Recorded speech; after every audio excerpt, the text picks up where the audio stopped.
Greetings, everyone. Greetings. Welcome back, and welcome to the Everything is Energy channel. And I am Faith. I am an intuitive tarot card reader, spiritual coach, and advisor. Greetings, Capricorn. I hope everybody's doing well. Hope everybody is enjoying their weekend and being safe. Capricorn, it's time. It's time to tap into our shadow side, as this is a dark mirrors, dark shadows read, where we go within, we go inside, we look at the hurts, the traumas, the pains, the things we may have buried, things we may have done that we don't want to look at, right? But that affects our ability to grow, right? In all aspects of our lives. So we got to hit that mirror, and not just to fix our hair or shave, things of that nature, right? Sometimes we got to go a little deeper in that mirror and look at our shadow side, see what's happening. So let's make this quick, simple, and sweet. We're only going to pull on one energy. We're going to build on one main energy by using the Psychic Tarot Oracle deck and the Moonology deck. And then we'll go into the tarot and get you out of here. Let's do it. Let's get it, and let's go. Capricorns, my lovely earth sign. Talk to me, team, for Capricorns now over the next 4 weeks, as we have a lot of things to work on, but we got to take this one step at a time. So, team, give us an energy. Tell us what's in Capricorn fears, as we are dealing with really only two emotions, and that's love or fear. So what's in Capricorn shadows? What's in their fear? Make it loud and make it clear. I'm grateful to you, team. We got number one, awareness. Number one, awareness. And at the bottom of the Psychic Tarot Oracle deck, we got number 5, obstacles and challenges. By the way, Capricorn, welcome to your Blackout Dark Mirrors read. And we're going to go straight to the Moonology deck. So number one, awareness. And at the bottom of that deck, 5, obstacles and challenges. Any numbers that show themselves here will be made whole for numerology purposes to assist me with the reading, Capricorn. But we have 1, and 1 is about new beginnings. And with awareness, I just heard that some of you guys are aware that there's in need of a transformation. I was going to say change, but it's even bigger than that. It's bigger than just a change. Clearly, we have the number 5 here, and 5 is about changes, right? Talk to me, team. And with obstacles and challenges being the 5, it's like we're aware that not changing is causing us a lot of obstacles, a lot of challenges. Hold on, 3 cards came out. Give me 1, team. Give me 1 for Capricorn. Here we go. You are good enough. Full moon in Virgo. At the bottom of the deck is take time to breathe out, disseminating moon. So you are good enough. And you need to be aware of that you're good enough, right? And then some of you guys, you're not taking the time to yourself to meditate, contemplate, breathe, to rejuvenate. Take the time to breathe is telling me that it's too much surface, too much 3D focus, and you need to go within more. You need to spend time more with nature, ground your energy, tap in, get in tune. There's more going on around here than money, sex, drugs, and rock and roll. Seriously, you need to breathe. You need to keep it simple, stupid. Go pay attention to the little things. And, you know, when you pay attention to the little things, such as like the grass, for example, or, you know, an animal, a tree, plant, flora, and fauna, and you find gratitude in that beauty, it helps you be grateful for the smaller things in life, which is priceless. A lot of our unhappiness and stuff comes from desiring more than what things outside of ourselves or things outside of the beauty of nature. For example, if only thing I feel can make me happy is if I have a lot of money, the nicest car, the best clothes, the hottest girl, the ballingest man, or whatever it may be. And let's say those things, you know, take time, if that's the case, or they're not consistent, right? But if you can learn how to be thankful for waking up in the morning, seeing the sun, Amun Ra, shine on you. Be thankful that the moon give you light in the dark, period. Be thankful for the birds, the trees, plant, flora, and fauna. That's consistent. Now, there's nothing consistent here but change. But even with the change of nature, the change is beauty, right? It's consistent change, right? So you learn how to be thankful for the simple things. Even outside of nature, I mean, you're nature, right? You should be. So if you thankful for breath, for being able to wake up with a roof over your head, or just even smaller than that, waking up with sanity. Well, that's pretty big deal to me, but waking up with your sane mind, right? Your intelligence, your memory, anything. I mean, it's just, I'm getting caught up. There's awareness here that there's time for a change, but do you feel good enough for that change? Do you feel up to the challenge, right? I think if you took the time to take the breath, right? Took the time to breathe and focus on those smaller things in life so that we can increase our gratitude. That means we can find a sense of consistent joy in life. So if when I look at a flower and smell it, and this is something I do often, I'll smell a flower just for that burst of joy, yeah, a little extra on top, and it smells so good at times that I'll be so grateful. Thank you, Source, for such a beautiful smelling flower. You know, I see a butterfly so beautiful and colorful, bird, whatever it may be. I just seen a jackrabbit. I'm so grateful to see that. Those things make me feel good inside. But if you're so tapped out of your 5D, your senses, things that are naturally connected to you, you can't focus on that and see no happiness. You too busy worried about the bag, the next chick you gonna hit, the next dude you gonna get, whatever it may be. It's the need to go within and start being aware of, how am I really living my life, and does it truly fit who I am, spiritually speaking? Because you are, and I say this a lot, and if you're new, I'm sure you've heard this, or you may already know this to be a fact, or you about to know. And that is, you are a spiritual being having a temporary human experience. What should that mean to somebody when they hear that? Okay, I'm a spiritual being having a temporary human experience. Well, the main thing it tells me is that if my physical experience is temporary, then my overall experience is spiritual. And my essence and my soul, my spirit is spiritual.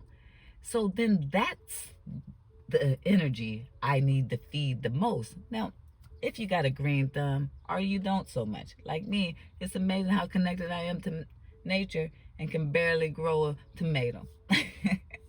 I'm getting better. However, and I worked in the garden for a couple of years in Home Depot, ran that garden, boy, under a master gardener, and still suffer. Either way, everybody knows the basic to gardening, to planting, right? It needs to be watered. It needs to be nurtured. It needs to be fed. And the plant you water is the one that's going to grow. Where you give your energy is where it's going to flow. So you're always good enough because that's what you came here for, right? But sometimes you got to step back, look at the bigger picture, look at things from a different way, and say, what's causing me all these challenges, all these obstacles? Well, are you feeding your inner self? Are you nurturing your spiritual self? Because if you don't, I promise you it's going to make you suffer here. You're here to learn lessons to grow your spiritual self. Remember, your overall, your permanent self, your spiritual being having a temporary experience, Capricorn. Let's get into the tarot and give us some assistance, team. What's in the mirrors for my Capricorn? Give us some assistance. 3 cards and overall energy at the bottom of the deck. What's in the shadows, team? What's going on here?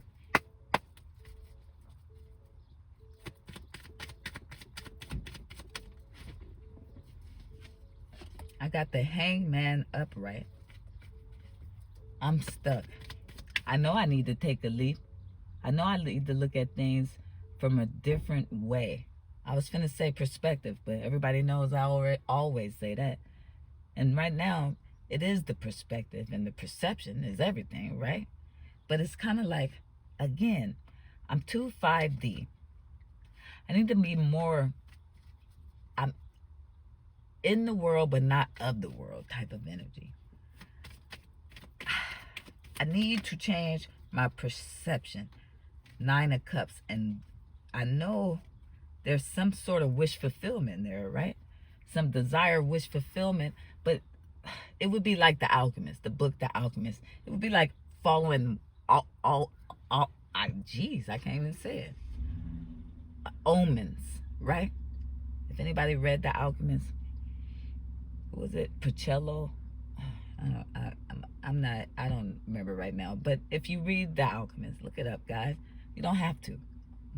My point is, it's teaching you about how to follow the signs, how to follow the omens.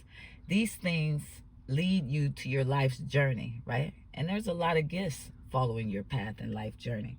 With this 9 of Cups, with the Hangman, major arcana in this 9 of Cups, it's like I'm feeling stuck from going towards that inner wish fulfillment. You know, like the book I just quoted. I'm talking about following the omens, following the inner signs. You signed up for something when you came here, and it's like, are we missing? Are we, if not missing, it's like maybe a sign come, we even recognize it as a sign. We're aware of what we need to do with awareness, right? But I don't feel quite good enough, or I change my mind, I get cold feet at the last minute or something like that. And that's what's causing the obstacles, the challenges, is the way you're looking at things. You're meant to do whatever's calling you, right? It's an urge, it's a gut feeling, it's the thing that makes you feel best when you think about it. I got the Star card. It's wish fulfillment. It's what you know inside. It's what you signed up before you got here. You understand? It's galactic. It's spiritual. Look, as the Star and the 9 of Cups, wish fulfillment, and Hangman, you know what keeps you back from moving is this physical world, right? 9 of Cups could sometimes be overindulgent, focusing more on the things that give you pleasure, right? Then practicing a little more discipline and doing those things that give you growth. At the bottom of the deck, I have the 8 of Pentacles. And some of you guys work a lot, work hard, focusing a lot. Again, Capricorn, on your money, the physical, the 3D. When the 5D is the one that's calling you. And you're aware of that. You can feel it. Of course you can. But maybe we tell ourselves we're not good enough because we just don't want to do the shit for real. Period. They said, look, I ain't got time for the spiritual journey stuff. I don't. For some of you guys, right? And some of you is going to resonate on a higher level and then on a lower level, meaning some more have more of the problem than others, right? But it's definitely a inner feeling with the Star energy, Aquarius energy. And then this being seen a certain way in this physical world can never trump how you feel about your inner self, right? Can never trump your spiritual journey and path. There's a perspective that needs to be changed here with the Hangman, right? Our perspective of things is basically cheating you. Your perspective is this 8 of Pentacles. I work hard, I play hard. As long as I work hard, I'll get the physical things I want. But this person in the 8 of Pentacles is sitting in a chair by themselves looking at a candle. You know what that candle is? That flame inside of you. One little candle, 8 Pentacles, books, all this. And you have a level of knowledge. I see these books. I see you've been writing. You have some knowledge. And with these herbs and stuff, a martyr dish where you mash up your vegetables or, you know, herbs or whatever, and or make guacamole, however it is. Some of you guys could be Hispanic, don't have to be. Either way, or like guacamole, you don't have to. But I see a plant. Maybe you guys do have that green thumb, right? And that candle is green, by the way. That's your heart chakra. And that's the truth. So there's some healing needed on the heart chakra because that candle is small. You're so small, you holding it in your hand, looking at it like, I'm aware that I'm supposed to be. Because star card, interesting enough, fell down on awareness. So you're aware that you're here meant to do more, that you're here to shine your bright light, use your lessons you've learned and help others. So you know this already. But what are we doing? Because the death card is under the Eight of Pentacles and the World card. That World, listen, and the Tower. That's three major arcanas. I got the Death, World, and Tower. Damn near right now giving all the same energies of endings. Even with that Tower, shit's about to go down with 5 obstacles and challenges. So it's like, I know I should be following this light, but I'm not moving. And then if you don't listen, because this is a part of your journey, your life journey, your soul journey, if you do not move, oh yeah, things are going to shake up in your world, especially with this Tower. It's going to have something to do with your independence, 9 of Pentacles, and that's the truth, Ace of Swords, and your stability, 4 of Wands, of course, with your Pentacles, 10 of Swords, 9 of Swords, a lot of stress and anxiety. High Priestess, somebody got to follow their intuition. There's something here. You're not moving fast enough on with that Knight of Pentacles and the High Priestess card. It's like, and that Knight of Pentacles facing away from the High Priestess card. It's like you're deliberately or continuously not following your intuition, not following your path when you're aware of something. You're aware that a change needs to be made. Now, some of you guys, it could be literally, let's put it on the surface a little bit. Because you're like, wait, what path? I know I'm aware of some of the actions that I do and the things I do, the decisions and choices I make should be changed. Well, that's a part of your path. That's a part of your journey. The way you learn and grow and evolve spiritually here on this plane is by learning from the 3D, the physical experiences, the things you do, the things you've gone through, how you deal with them, how you perceive things in life. You understand? Are you putting out more negative than positive, or can you find a balance? And period. It's time to breathe. It's time to take some time alone and think. World card at the bottom of the deck. Things are about to end. Things are about to shake up. Those major arcanas is telling you the universe is intervening. Again, because it's your soul's journey, because it's your path, the universe will shake shit up to make sure it happens. Remember, it's coercing with you. Your spiritual team is working with you. You're never left alone. You were never to just get caught up and lose your memory, come here as a baby and forget everything, that you got a whole journey, that you're a spiritual being. You got a lot of distractions, whether it be people, religions, organizations, jobs, work, whatever it may be. And how do you get centered? How do you find out that you're a spiritual being having a temporary human experience? How you find out that your purpose is to evolve your soul and spirit? How do I know? Right? Well, you had a team here. You have everything coercing to remind you. But if you keep ignoring them and only focusing on the 3D, you'll miss the boat. Capricorn, gang, gang. I love you. I love you. I do. We're going to conclude this reading by telling you it's time to go within. It's time to follow the light. It's time to get a higher perspective and do things that serve your higher good, your soul's journey, because you're a spiritual being having a temporary human experience. But in order to grow and evolve, you got to remember, you got to do this work. You got to follow the light. You got to keep it simple, stupid. Love and gratitude, guys. Be safe.